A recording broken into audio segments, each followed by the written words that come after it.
refill it? There's been incredible things that have happened this year. There've been wild and wonderful things that have happened this year. There's been some strange things that have happened this year. And you know what? The question is, what have we learned from all of it? Because I'm a big believer of whether we get hit in the face with the good stuff or the bad stuff, there's always something to learn. There is always something that we can learn. And the trick is to sit there and say, all right, instead of thinking that that glass is half empty or that glass has got a hole in it and somebody else has put a crack in it, we need to sit there and say, how do we refill it?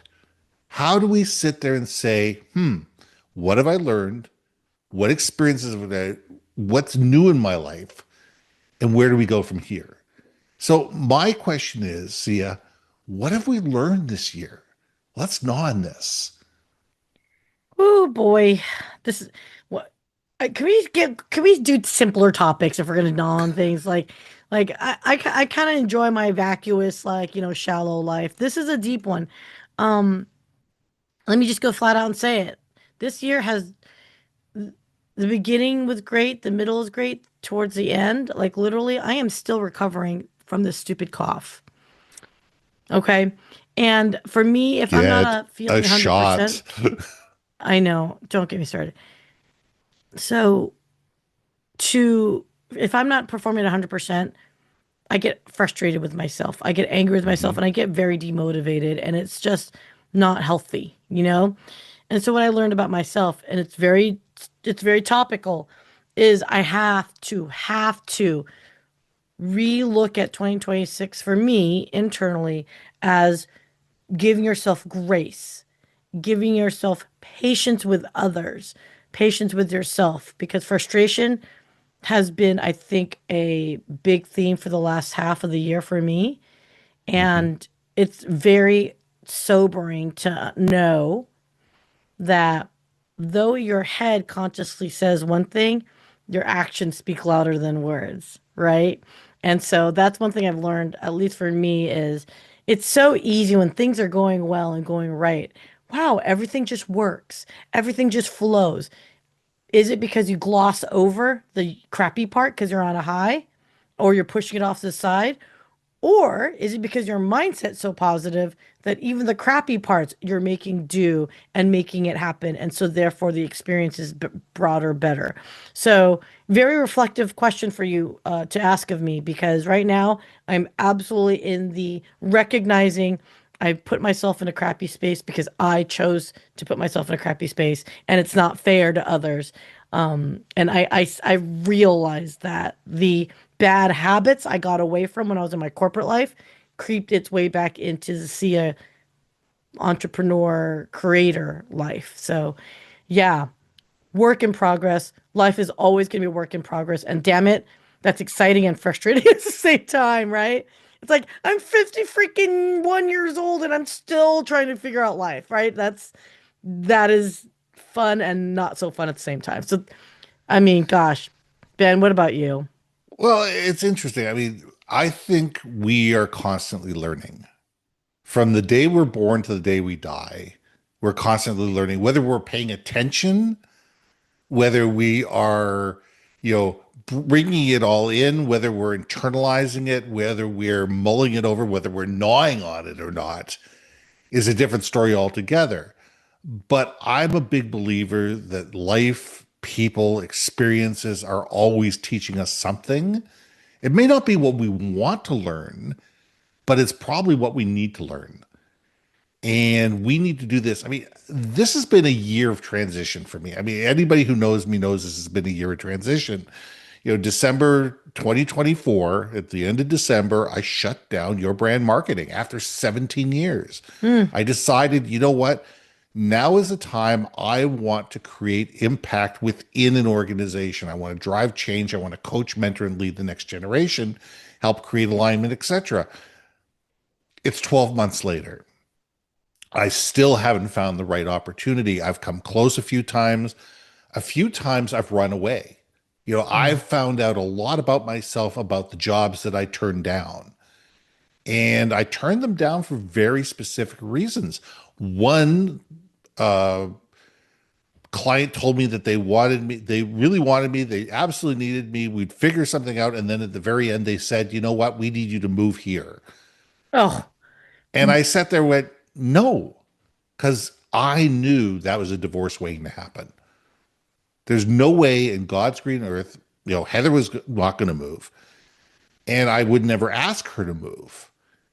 And because of that, I would be living in a different city 5 days a week and coming home every weekend. And that's not conducive. It's not conducive. It doesn't make sense. And you're sitting there traveling at the very worst time because you're traveling when everybody else is. So that didn't make a lot of sense. And the other one was they just had a dysfunctional internal culture. mm, And I realized this before I walked in the door. And what I realized is we need to ask better questions up front.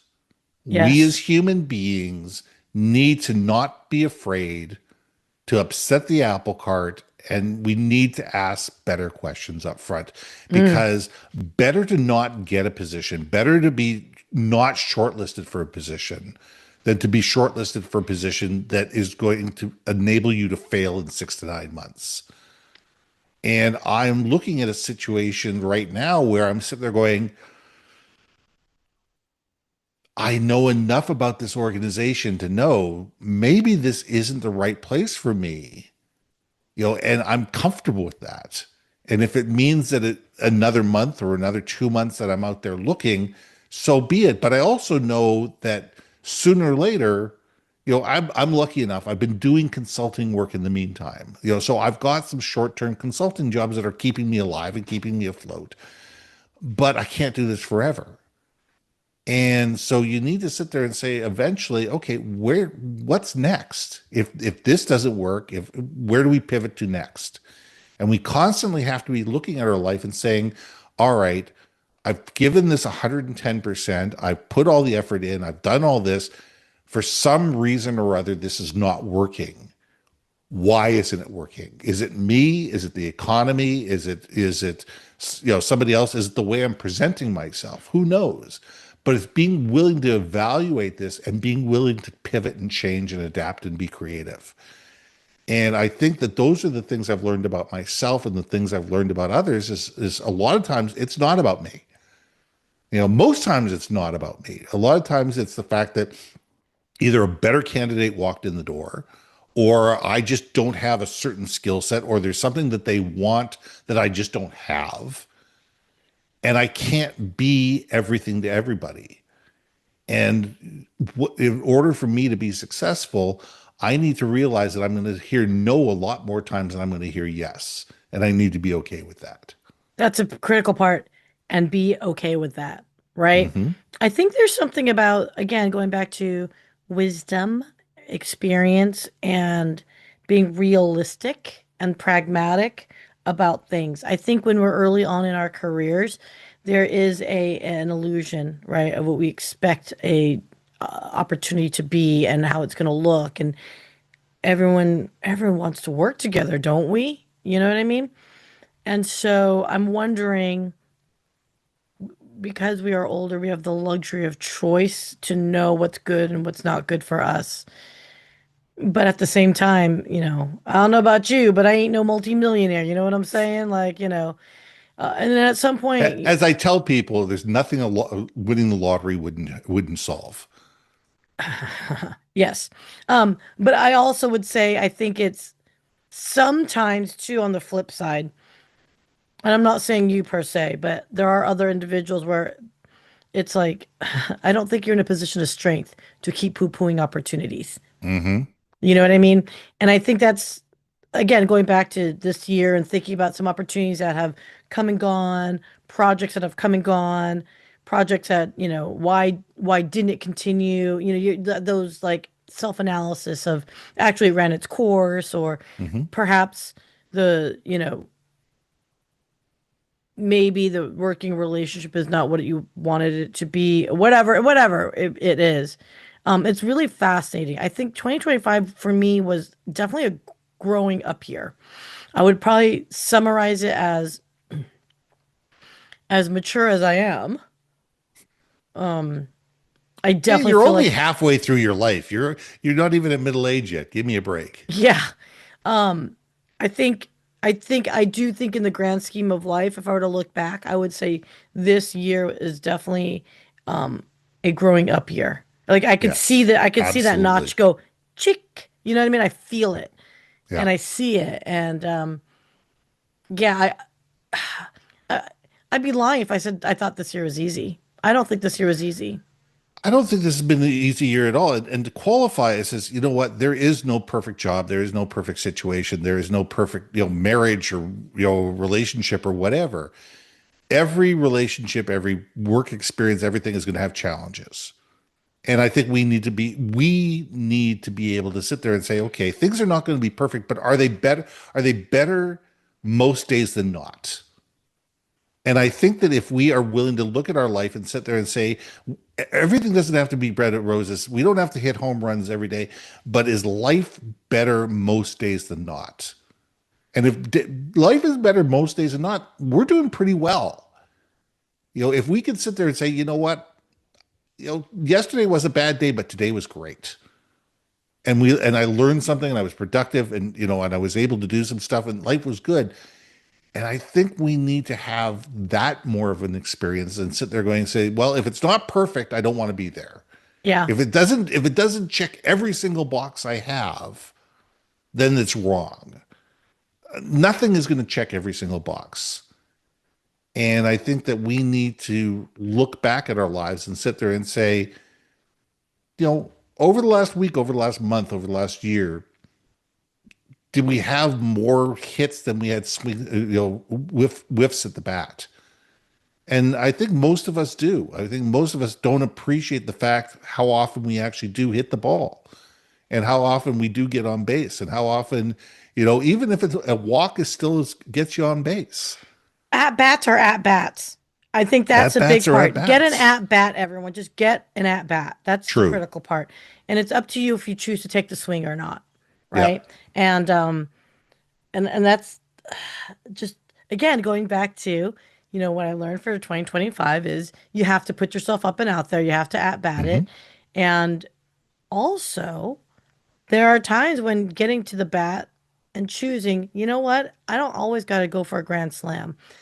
Hmm. Maybe take on that small project, you know, and just get a bunt, right? But bunt advances the runner. It's and And that sometimes some it's to help the other. It's helped to advance. So maybe you take the bunt so you don't succeed, but your person going second or third base succeeds, right? Like, exactly. and the fact that we're even talking about a baseball analogy, Chris Malazewski's going to laugh his you know what off because I am not of this genre. So anyway, that's as far as my analogy goes, kids. We're done. Hey, listen, you know what? I am impressed you went that far. All You know, right. I've this. I am a, I am a ninth inning baseball watcher. I like the eighth and ninth innings. But you know what? It's still exciting to watch. Yeah. I think, and we land this plane pretty quick, and it's the end of the year, and everybody wants to get into this celebration mode because heck, it is the last day of the year. We need to sit there and look at life and sit there and say, okay, what happened? What could have been better? What could have been worse? What did we learn from it? And I think that if we all sit there and say, you know what, for the most part, things were pretty darn good. And I learned this, and this. If you learn two or three really interesting things about yourself this year, that's a great thing. I think it's a huge win. Absolutely. So let's leave it there. Happy New Year, everybody. I'm Ben. I'm Sia. We'll see you soon. And guess what? Everybody like, subscribe, do whatever, click the buttons, because you know what? We appreciate you and we want to make sure we see you every single week. Hey, hey, hey. Thanks for listening to another episode of Not On This Business Bites. If you liked what you heard, we most humbly ask that you like, share, and hit that subscribe button. If you want to communicate more effectively within your organization, contact Ben at IamBenBaker.com or me at BrilliantBeeMedia.com. We can help you build your community, brand awareness, and personality through digital content and podcasting. We cannot wait to hear from you. See you next week for another episode of Nom This Business Bites.